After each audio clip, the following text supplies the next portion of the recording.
자, 오늘도 한번 과학의 수업 시작해 보도록 합시다. 자, 오늘은 기체의 압력과 부피의 관계에 대해서 한번 배워볼 거예요. 자, 140쪽에서 141쪽을 펴주시고 이제 프린트도 여기 해당하는 거 한번 펴주면 되겠죠? 자, 우리 지난 시간에는 기체의 압력에 대해서 한번 배워봤어요. 자, 압력이라는 게 우리가 그냥 압력이라는 단어를 지난 시간 전에는 해석을 할 땐 약간 뭐 좀 누르는 힘 정도로 생각을 했겠죠, 아마 다들.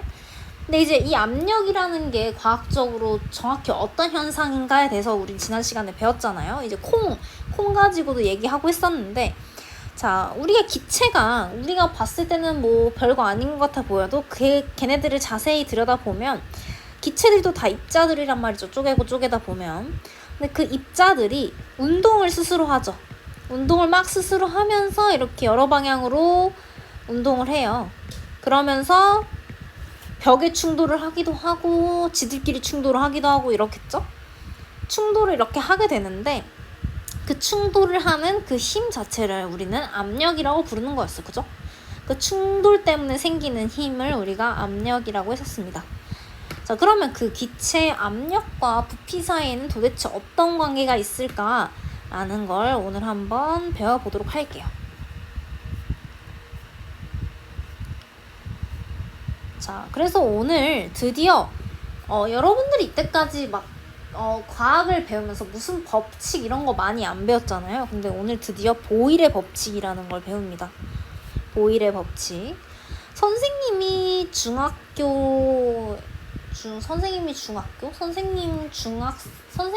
옛날에 중학교를 다닐 때는 이 보일의 법칙을 제일 먼저 배웠던 것 같아요. 딱 중학교 올라오자마자 이렇게 배우는 거죠. 근데 요새는 이제 좀 교육과정이 바뀌어서 생물의 다양성부터 우리가 배우잖아요. 그래서 우리 지난 학기 때 뭐 다양성 단원도 배우고 그랬었는데, 이제 그런 거 말고 이제 우린 진짜 이런 거부터 배우고 막 이래서 어떤 게 더 나은지는 모르겠지만 이제 그랬었다. 그죠? 자, 실험을 통해 기체의 압력과 부피의 관계를 설명할 수 있다라고 했네요. 자, 압력과 부피 사이에 어떤 관계가 있나 봐, 그죠? 기체의 압력과 부피. 얘들아, 부피는 뭐야? 우리 압력은 지난 시간에 배웠으니까 그렇고, 부피는 뭐야? 우리 부피 수학적으로는 배우잖아요, 그죠? 막 이렇게 막 정육면체 그려가지고, 그죠? 정육면체 그려서 이런 거 뭐 1cm 이렇게 그려가지고 뭐 여기가 1cm, 여기가 2cm. 정육면체가 아니네. 이러면 직육면체죠, 직육면체.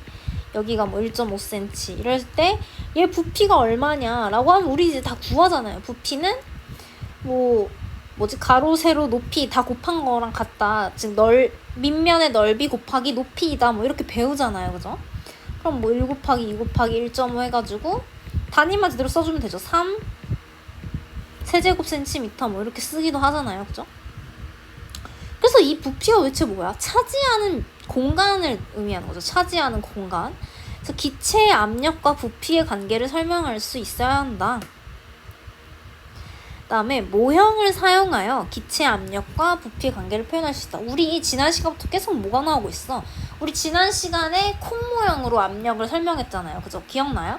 플라스틱 통 안에다가 막 콩을 넣어서 흔들면은 우리 손에 느껴진단 말이야. 그 콩이 누르는 힘이 느껴진단 말이죠. 막 이렇게 충돌하는 힘이. 그걸로 우리가 기체 입자의 압력을 표현했었죠. 우리가 계속 기체에서 모형을 사용해요. 모형을 사용하는 이유는 뭐야? 기체가 보이지 않기 때문에.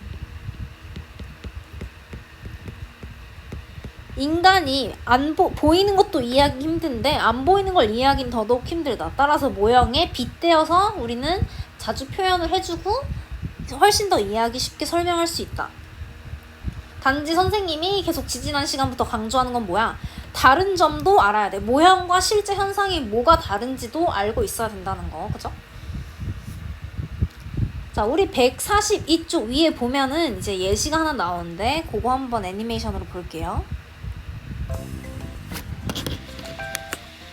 공기를 빼냈더니 마시멜로의 크기가 커졌어. 공기를 빼냈더니 마시멜로의 크기가 커졌어. 우와, 마시멜로가 더 많아진 거야? 감압 용기에 마시멜로를 넣고 공기를 빼내면 마시멜로의 크기가 커진다. 그 까닭은 무엇일까?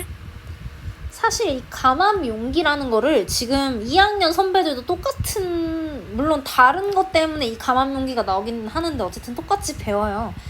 감압 용기라는 게 뭐냐면 공기를 빼내는 기계야. 공기를 빼내. 공기를 빼내면 어떻게 돼? 봐봐. 공기가 결국 뭐야? 공기는 기체잖아요. 여러 기체들이 합쳐진 거야. 우리가 말하는 공기는 질소가 대략 78%, 산소가 대략 21%, 그다음에 뭐 플러스 뭐 아르곤이라든지 나머지 1%는 이제 아르곤이라든지 아니면은 그 다음에 많이 있는 게 이제 이산화탄소. 그 다음에 순서대로 이제 이게 1이고 얘가 2위라면 3위는 아르곤, 4위는 이산화탄소, 5위는 이산화탄소랑 이름이 비슷한 일산화탄소. 이 두 개는 이름은 비슷하고 성분도 비슷해요. 실제로 화학식도 쓰는 게 이렇게 비슷해요. 얘는 CO. 근데 전혀 달라. 우리 몸의 이산화탄소는 우리가 내뱉어서 그렇지 우리 몸에 꼭 필요한 존재 중에 하나 이산화탄소인데, 일산화탄소는 마시면 죽어요. 마시면 죽습니다. 이유는 나중에 뭐 대학쯤에 가면 배우겠지만 마시면 죽고요. 그 다음에 그 밖에도 이제 5위까지 이렇게 하고 그 밖에는 이제 더 너무 작아서 메탄이나 메테인이라고도 부르는 메탄, 그 다음에 메테인, 그 다음 메탄 언제 나와요? 소 방구에서 많이 나온다고 하잖아요. 그래서 막 소 많이 키우면 메탄이 온실가스거든요. 온실가스. 그래서 뭐 메탄도 있고 그 다음에 뭐 헬륨도 있을 거고 오존도 있고. 오존은 뭐예요? 오존? 자, 우리가 산소를 O2라고 쓰잖아요. 오존은 O3야. O3. 뭐 그렇습니다. 아무튼 그래서 이런 애들이 공기를 이룬단 말이죠. 즉 공기는 여러 가지 종류의 기체의 혼합물이에요. 혼합물. 여러 가지 기체의 혼합물이란 말이야. 근데 이 기체가 봐봐. 이 공기를 빼낸다는 건 뭐야? 공기를 빼낸다라는 건 기체의 양이 작아진다. 자, 우리 지난 시간에 압력은 뭐에 따라 결정된다고? 기체 입자의 수에 따라 결정된다고. 다시. 우리 지난 시간에 압력은 기체 입자의 수에 따라 결정됐어. 기체가 줄어든다는 건 뭐야? 압력이 줄어든다는 얘기랑 똑같아. 그래서 감압이라는 말이 나오는 겁니다. 공기를 빼내면 기체 입자의 수가 줄어들어서 압력이 줄어드는 거죠. 따라서 감압 용기라는 게 그런 의미의 감압이라는 거죠. 그래서 감압 용기라는 건 기체를 빼내서, 우리가 공기를 빼내서 압력을 줄여보자. 그러면 자, 원래 마시멜로가 이렇게 있어. 선생님 마시멜로 못 그리니까 그냥 이렇게 그려놓을게요. 마시멜로가 있는데 원래 기체가 누르는 힘이 이만큼이었어. 화살표의 크기로 표현하는 거야. 지금 기체가 이만큼 누르고 있었어. 근데 기체를 뺐어. 기체를 좀 빼고 나니까 기체가 누르는 힘이 작아지는 거야. 초록색처럼 조그만하게 변하는 거죠. 힘이. 압력이 줄어드는 거죠. 그러면 어떻게 됐어? 누르는 힘이 줄어들면 어떻게 돼? 팽창하는 거죠. 누르는 힘이 줄어들면 팽창하는 거죠. 괜찮아? 자, 우리가 뭘 생각해보면 되냐면 뭘 생각해보면 될까요? 뭘 생각해보면 되는지는 모르겠지만 예를 들면 인형 같은 걸 생각해보자. 인형. 우리가 인형을 손에 꽉 쥐고 있어. 꽉 쥐고 있어. 그러면 인형이, 소인형이 쭈그러들죠. 쭈그러드는데 우리가 힘을 살짝 풀러. 그러면 인형이 조금 다시 부풀어 오른단 말이야. 누르는 힘이 줄어들면 부풀어 올라요. 그죠? 누르는 힘이 줄어들면 부풀어 오른다. 자, 왜 그럴까? 그 까닭이 무엇일까? 라는 거죠.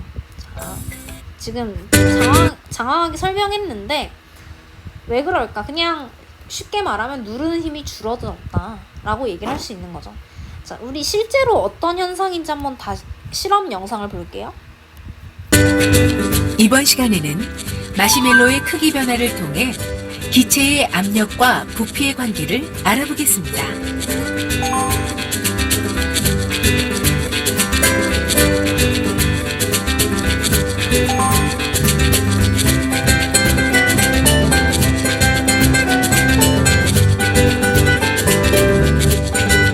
참고로 이게 그러면은 마시멜로처럼 안에 이렇게 기체가 왔다 갔다 하는 거 말고도 이제 뭐 진짜 막 딱딱한 거, 뭐 예를 들면 나무 조각이나 이런 걸 넣어도 이렇게 되냐라고 물어보는데 그거는 또 아닙니다. 왜 그러냐면 일단 마시멜로 특성 자체가 어때요? 마시멜로 사이사이에 공기가 나왔다 들어갔다 나왔다 들어갔다 할 수 있는 그런 공간이 있죠.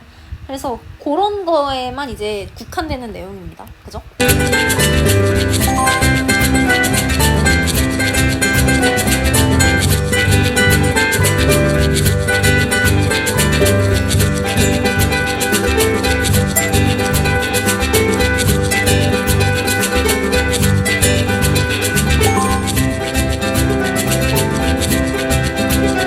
자, 이게 지금 중요한 거죠.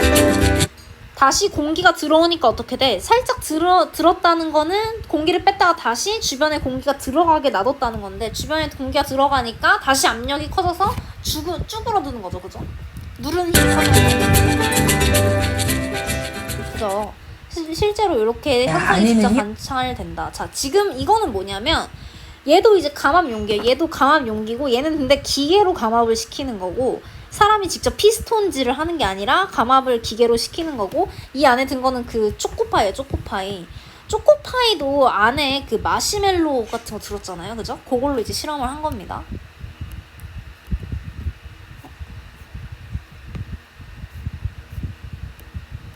안에는요 우리가 익히 먹고 있는 잘 먹는 초코파이를 넣어놨고요. 초코파이가 들어있는 안에 부분에 공기가 들어있을 텐데 그 공기를 진공장치 펌프를 통해서 빼냄으로써 안의 압력을 작게 했을 때 초코파이가 어떻게 변하는지 진공장치에 대한 펌프를 이용해서 알아보도록 하겠습니다.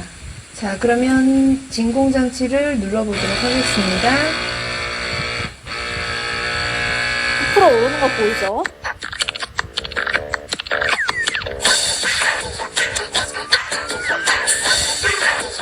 자, 이게 뭐라고?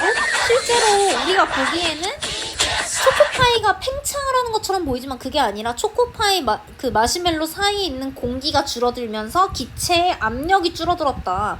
즉 누르는 힘이 주니까 팽창하는 것처럼 보이는 거죠. 실제로는 기체가 줄어들고 있는 거죠. 감소하고 있는 거죠. 자, 지금 아까보다는 훨씬 더 부피가 팽창된 모습을 살펴볼 수 있습니다. 안에 있는 압력이 낮아졌기 때문에 이렇게 초코파이 같은 물렁한 물질이 부피가 이렇게 커진 모습을 통해서 이 안에 기체들의 부피가 확장되는 모습을 살펴볼 수 있는 응용된 실험 내용이었습니다. 자, 그러면 안에 있는 부분에 다시 공기를 가해 보도록 하겠습니다. 먼저 진공장치를 제거하고 나서 안에 공기를 넣어주기 위해서 뚜껑을 열어볼 거예요. 그러면 안에 공기가 들어가게 되겠죠? 즉 안에 압력이 다시 커질 때 어떻게 바뀌는지 살펴보도록 하겠습니다. 자, 어떤가요? 다시 안에 공기가 채워져 있기 때문에 압력이 커져서 부피가 작아진 모습을 살펴볼 수 있었습니다. 자, 안에는 네, 자, 그래서 이렇게 내용을 봤죠?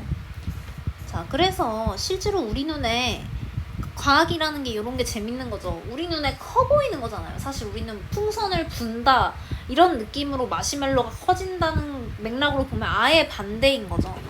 커지는 것처럼 보이지만 실제로는 기체가 빠져나가고 있다는 사실. 기체가 빠져나가면서 누르는 힘이 오히려 줄어들었다. 그래서 마시멜로 자체는 팽창하게 된다라는 거죠. 왜 그럴까? 자, 지금쯤이면 스스로 답을 할 수 있었을 거예요. 선생님 계속 설명하고 있죠. 왜 그럴까? 뭐가 줄어든다고? 자, 이쯤 되면 그냥 나와야 돼. 기체의 압력이 줄어든다고. 기체가 줄어들어서 기체 압력이 줄어든다고. 용기 안에 압력이 작아져서 부피가 늘어나기 때문이다. 자, 이거는 사실 이렇게까지 말하는 건 지금 쉽지 않아. 왜냐면 부피라는 개념을 우린 잘 아직 안 배웠으니까. 이렇게만 해도 돼. 압력이 작아졌기 때문이다. 지금은 요 정도만. 오늘 수업이 다 끝났을 때는 이렇게 딱 얘기할 수 있으면 좋겠죠. 그죠? 자, 봅시다. 그러면 자, 기체의 압력과 부피는 어떤 관계가 있을까? 지금 좀 보면 알겠죠? 지금 어떤 관계가 있는 것 같아? 압력이 작아지면 부피는 늘어나는 것 같지? 뭔가 좀 그죠? 지금 딱 볼 수 있는데. 자, 그러면 자, 어떻게 변하는지 실제로 계속해서 압력을 변화시켜 보면서 부피를 관찰하는 걸 측정할 수 있어요. 그걸 한번 지금 이제 교과서에 있는 실험을 한번 볼게요. 이번 시간에는 얘들아, 그래프로 나타낼 수 있어야 한다. 이거 되게 중요한 맥락인 게, 그래프, 우리가 저번 수행평가 때는 계산만 있고 그래프가 없었는데, 그래프를 그리는 걸 2학년 선배들은 수행평가로 봤어요. 그리고 굉장히 처참한 결과를 맞이했습니다. 그러니까 그래프로 나타내는 거를 한 번쯤 연습해봤으면 좋겠습니다. 오늘 하면서 선생님이 지금부터 한번 그래프 그려봐 하면 선생님이 보고 있진 않지만 딱 뭔가 영상을 잠깐 멈추고 그래프를 한번 그려보는 것도 좋을 것 같아요. 이번 시간에는 기체의 압력을 변화시킬 때 부피를 측정해 보면서 기체의 압력과 부피의 관계를 알아보겠습니다. 자, 이 까만색 제가 압력계인 거죠. 얘가 압력계.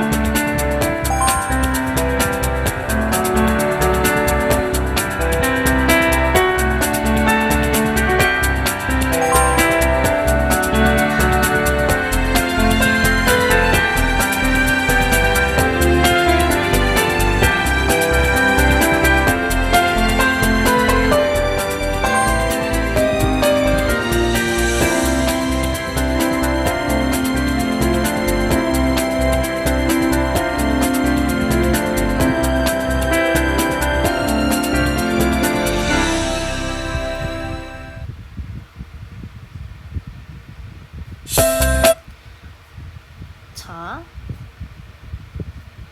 지금 주사기, 자 이거 봐봐, 60ml라는 거는, 그리고 주사기가 지금 이렇게 있을 때 주사기가 이렇게 있잖아요. 얘는 주사기고 여기 이렇게 누르는 이 부분 있잖아요. 누르는 이 부분을 우리는 얘를 피스톤이라고 부르는 거죠, 그죠? 그래서 이 주사기 보면은 이렇게 눈금이 그려져 있단 말이야. 그리고 이렇게 막 일정한 간격으로 10ml, 20ml, 30ml 이렇게 써져 있어요. 이 밀리리터라는 단위 자체가 부피에 관련된 단위죠. 그쵸, 부피죠. 그러니까 얘는 뭘 알 수 있는 거야? 이 플라스틱 주사기로는 부피를 알 수 있는 거고, 이 압력계로는 압력을 알 수 있겠죠. 그래서 얘랑 얘로 부피와 압력의 관계를 알 수 있다. 측정을 해보는 거죠. 측정을 해보고 관찰을 해서 그거를 기록을 한다. 기록을 한 다음에 그래프로 나타내 보면서 경향성을 파악하는 거죠. 부피와 압력에 어떤 관계가 있나. 그래서 그거를 딱 어떤 관계가 있다 라고 이제 처음으로 그걸 관찰을 해서 제대로 이렇게 쓴 사람이 보일이라는 사람인 거죠. 아까 보일의 법칙이라고 있었잖아요. 그죠? 보일이라는 사람이 처음으로 발견했나 보죠. 그죠? 자, 이 시험에는 유의할 점이 너무 많은데 일단 피스톤을 누를 때 당연히 공기가 새어나가면 안 되겠죠. 얘들아, 공기가 새어나간다는 건 뭐야? 기체 압력, 공기가 새어나가면 기체 압력을 제대로 잴 수가 없어요. 그죠? 그러니까 새어나가지 않도록 잘 연결해야 되고, 당연히. 그 다음에 눈금이 그려져 있는 주사기의 몸통 부분을 잡지 않도록 한다. 이건 그냥 기본이죠. 몸통 부분 잡으면 눈금이 안 보일 거 아니에요. 그죠?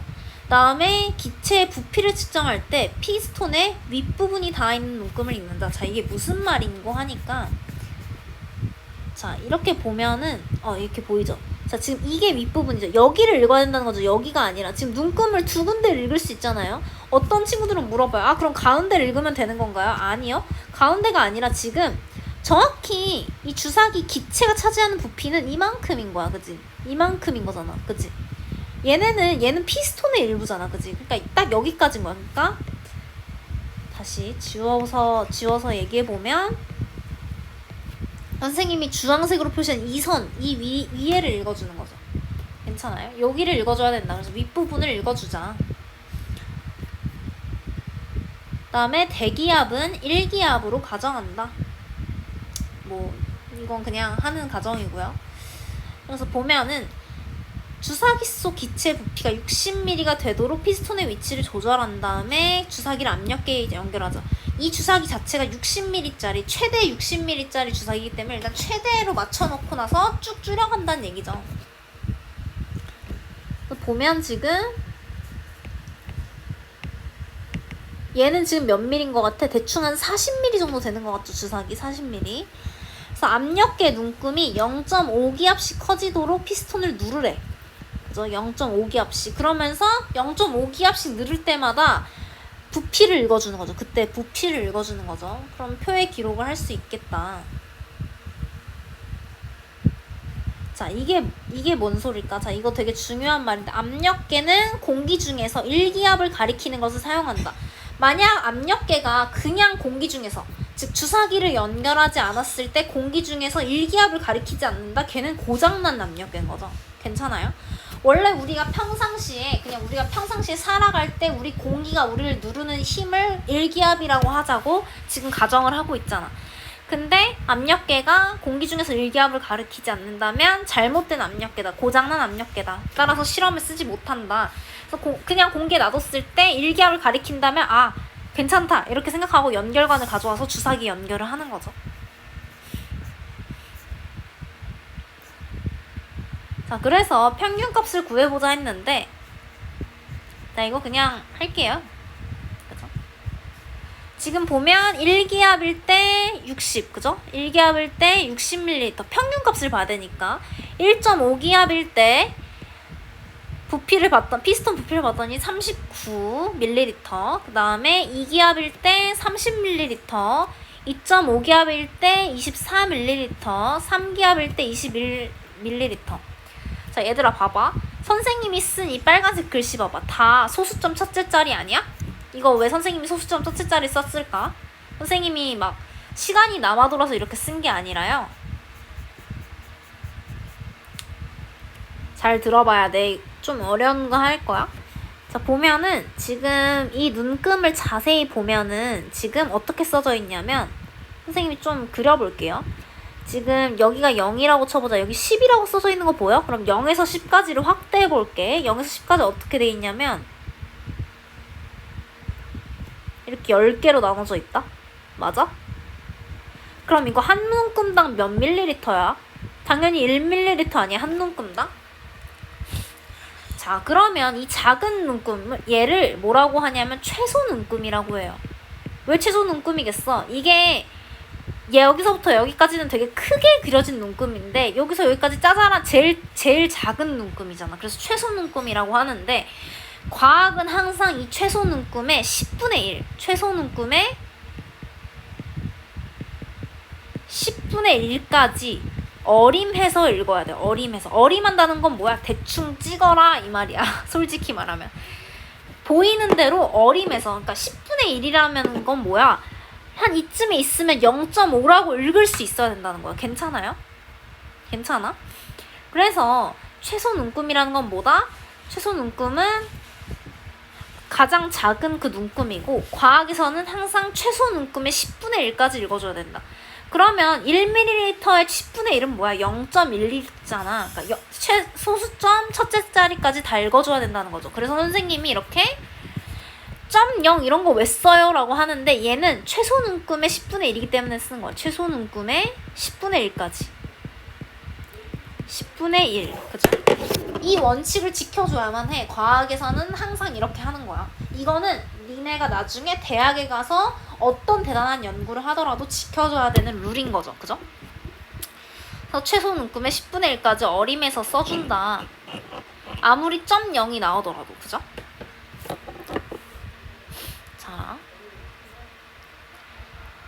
자, 그래서 요거 지금 요 선생님이 파란색으로 네모친 값을 지금 적어봐. 지금 교과서에다가 적어놓고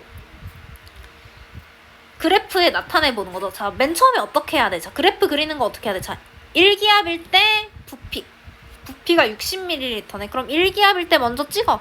부피가 60ml네. 여기네. 그죠? 맞아? 선생님이랑 같이 지금 그려보는 거야. 선생님이랑 같이 그리자. 같이 그려. 지금 나 보고 잘 그리네 이렇게 구경하지 말고 너네도 그려.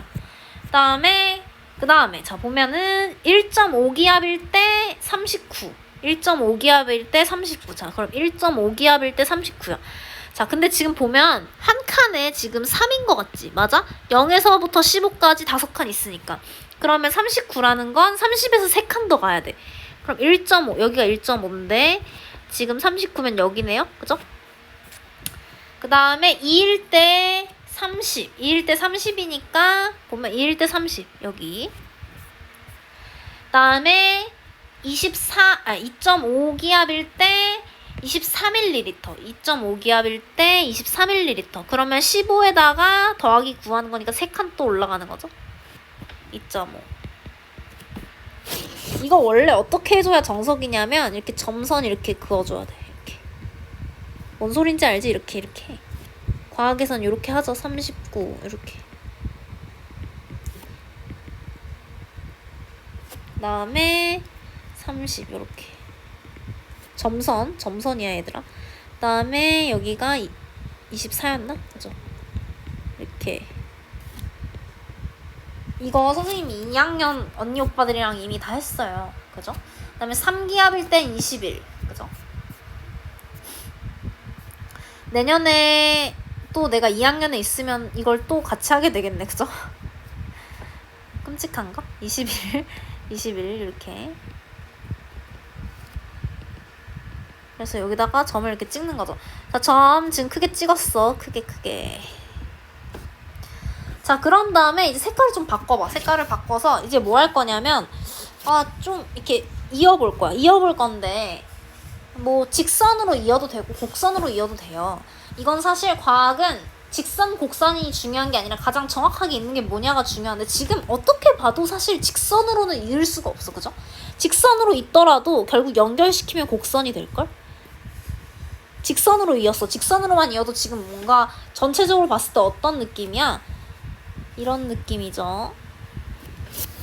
그죠? 괜찮아요? 자, 그러면 압력과 지금 X축 뭐야? 압력이고 X축, Y축이라는 단어 이제 모르나 아직? 자, 그 다음에 부피는 부피, Y축, 그죠? 그럼 압력과 부피의 관계인데 지금 이런 모양이 나왔어. 빨간색 모양이 나왔어. 이거 2학년 때 배우는데 지금 1학년 너무 어렵죠? 반비례 그래프죠, 반비례. 얘들아, 반비례 배웠죠? 우리 초등학교 때 반비례 그래프죠. 지금 뭐야? 부피가 늘어날 때 압력은 줄어들고 압력이 늘어날 때 부피는 줄어드는 그런 비례하지 않는 반비례 관계이죠. 그죠? 괜찮아요? 자, 그래서 우리는 앞으로 이렇게 우리는 사실 모든 점들을 다 실험해 볼 수는 없죠. 그죠? 괜찮아요? 무한대의 값이니까. 근데 이렇게 몇 가지만 해서 이렇게 이어서 대충 나타낸 것을 뭐라고 하냐면 추세선이라고 할 거예요. 과학에서 이 추세선이 미치는 영향력을 정말 어마어마하는데 엑셀에서 이 추세선을 그려달라고 하면 지가 알아서 그려주기도 해요. 그죠? 그래서 대학 가면 이제 이런 거 많이 하는데 이제 우리는 이걸 추세선이라고 부릅니다. 그죠? 아무튼 이런 게 중요한 게 아니라 지금 그래프 그리는 걸 좀 장황하게 설명했는데 중요한 건 압력과 부피가 반비례한다는 것. 즉 압력이 증가하면 부피는 감소한다는 게 중요해요. 즉 결론 땡땡. 압력이 늘어나면 부피는 줄어들어요. 이게 결론입니다.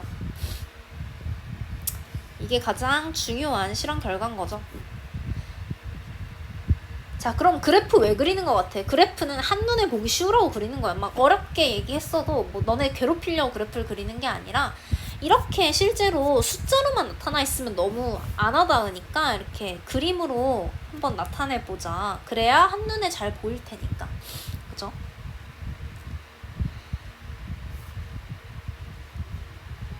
자, 그래프 그리는 거 되게 쉬워 보이지만 생각보다 많은 그런 친구들이 그래프 그리는 거 굉장히 어려워합니다. 자, 그러면 이번에는 뭐 할 거냐면 그래프의 제목을 한번 나타내 보는 거야. 항상 모든 과학 그래프에는 제목이 있어. 자, 근데 그래프 제목 하는 방법 되게 쉽다. 자, 지금 X축과 Y축에 각각 압력이랑 부피라고 써져 있잖아요. 그죠? 그럼 어떻게 하면 되겠어? 압력과 부피의 관계라고만 쓰면 돼요. 그럼 끝. 항상 이래. 항상 여기에 뭐가 들어가든지 X축과 Y축의 관계 이런 식으로 쓰면 됩니다. 그쵸? 얘를 이렇게 타이틀로 딱 달아주고 그래프를 그려주면 되겠죠? 자, 그럼 정리해봅시다. 프린트에도 있죠? 그죠? 143쪽에 보면 온도가 일정할 때 압력이 커지면 기체의 부피는 도대체 어떻게 되는가? 자, 아까 반비례한다라고 했는데 반비례한다고 써도 되지만 커지면이라고 이제 이 일정한 상황을 물어봤으니까 커지면 어떻게 돼요? 부피는 줄어든다. 얘들아, 이거 아까 마시멜로 생각해봐. 압력이 기체를 막 빼가지고 압력이 줄어드니까 어떻게 됐어? 부피가 커졌잖아, 그죠? 마찬가지죠. 온도가 일정할 때 압력이 커지면 부피는 줄어든다. 괜찮아요? 압력이 커지면 부피는 줄어든다. 압력이 작아지면 부피는 반대로 늘어난다. 아까 마시멜로는 어떻게 설명하면 되겠어? 반대죠, 이거랑. 압력이 줄어들어서, 압력이 감소해서 부피가 증가했다 라고 설명해주면 되죠. 어떻게 얘기해도 똑같은 거야. 압력이 커지면 부피가 줄어든다랑 압력이 감소해서 부피가 증가했다는 똑같은 얘기죠, 그죠? 자, 그럼 2번. 온도가 일정할 때 기체 압력과 부피 사이에는, 자, 얘들아, 지금 되게 중요한 거 나왔어요. 온도가 일정할 때. 여기에 지금 뭐 해야 되냐면 형광펜으로 해서 별 10개 그려, 빨리. 별 10개 그려. 되게 중요합니다. 온도가 일정할 때. 이거는 우리 다음 단원 배우면 왜 중요한지 알 수 있어요. 온도가 일정하다는 이 가정이 없으면 다 박살나는 거야. 온도가 항상 일정할 때 기체 압력과 부피 사이에는 어떤 관계가 있어? 반비례해. 반비례한다는 게 뭐야? 얘가 늘어나면 얘는 줄어들고, 얘가 줄어들면 얘는 늘어난다는 얘기라고, 그죠? 반비례의 반대말은 정비례죠, 정비례. 정비례는 만약 정비례한다면 하나가 증가했을 때 다른 한쪽도 증가해야 되는 거죠, 그죠? 얘들아, 이거 어떻게 쓰냐면, 수식으로 한마디로 정리할 때 어떻게 쓰냐면, 압력은 부피에 반비례한다, 이렇게 써요. 어렵죠? 2학년들은 가르쳐줬는데 아직은 하지 맙시다, 그죠? 내년에 배우세요, 내년에 가면 뭘 비례하고 반비례하고 이런 게 엄청 많아가지고 이걸 알아야 돼. 이런 기호를 알아야 되는데 올해는 적당히 합시다, 그죠? 자, 그 다음에 3번. 자, 압력에 따라 기체의 부피가 변하는 까닭이 뭐야? 아까 선생님 기체 입자 어떻게 됐어? 자, 압력이 커지면 뭐야? 기체 입자가 운동할 수 있는 공간이 당연히 좁아지겠지. 그러면 부피가 줄어들어. 그쵸? 부피가 뭐였는데? 선생님이 아까 공간이라고 했잖아요. 압력이 커지면 줄어들어. 공간이 줄어들어. 부피가 줄어들고, 압력이 작아지면 반대로 공간이 넓어져서 부피가 늘어난다. 자, 넘어갑시다. 그래서 과정 2에서 주사기 피스톤을 당기면, 지금 누르기만 했잖아요. 피스톤을 누르기만 했는데 당긴다는 건 뭐야? 부피가 늘어난다는 거잖아. 피스톤을 당긴다는 건 부피가 늘어난다. 그럼 압력은 어떻게 변해? 압력은 감소하겠죠. 압력이 작아질 것이다. 감소할 것이다. 자, 뭐 이거는 그쵸? 지금 자, 여기까지 오늘 할 겁니다. 여기까지.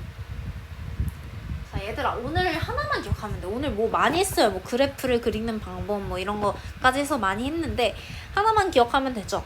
압력과 부피의 관계가 그래서 뭐야? 한마디로 반비례한다. 반비례가 뭔데? 한쪽이 증가하면 한쪽이 감소하는 거다. 요거까지만 기억을 하고 우리 넘어갑시다. 아, 고생 많았고요. 오늘도 프린트 제출하는 거 있으니까 프린트 제출 잊지 말고 해주세요. 알겠죠? 수고 많았습니다.